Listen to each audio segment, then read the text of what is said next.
Nagtalumpati si Chief Justice Maria Lourdes Sereno sa flag-raising ceremony ng Supreme Court kanina. May news to go si Leah Manyalak del Castillo live. Leah. Hawi Bagong Bayani, ganito raw kikilalanin ng publiko ang Supreme Court sa ilalim ng pamumuno ni Chief Justice Maria Lourdes Sereno.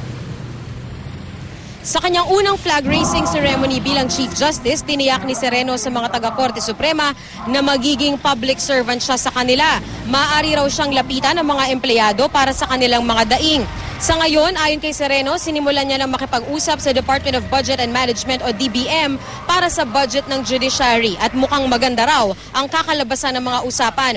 Matatandaan na nitong mga nakaraang taon ay dumaraing ang judiciary dahil sa mababang budget. Umaasa naman daw ang mga empleyado sa pangako ni Sereno.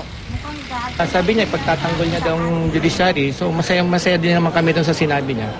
At sana naman na medyo lubayan na kami ng politics kasi wala talagang room dito sa amin yan eh. So, sa kanyang speech, hiniling din ni Sereno na pagkatiwalaan sana ng publiko at maging ng mga empleyado ang kanyang pamumuno. Present sa flag-raising ceremony ang 6 na mahistrado, sina Associate Justice Estela Perlas Bernabe, Bienvenido Reyes, Mariano del Castillo, Jose Perez, Jose Mendoza at Justice Roberto Abad na isa sa mga justices na nanominate din sa pwesto ng pagka-Chief Justice. Hiniling din ni Sereno sa mga empleyado na wag na munang pansinin ang mga chismis at intriga at doblehin na lamang ang oras sa trabaho. Iginiit pa ni Sereno, hindi raw siya nakarating sa pwesto dahil sa ano pamang dahilan, kundi dahil ito raw ang itinadhana sa kanya ng Diyos.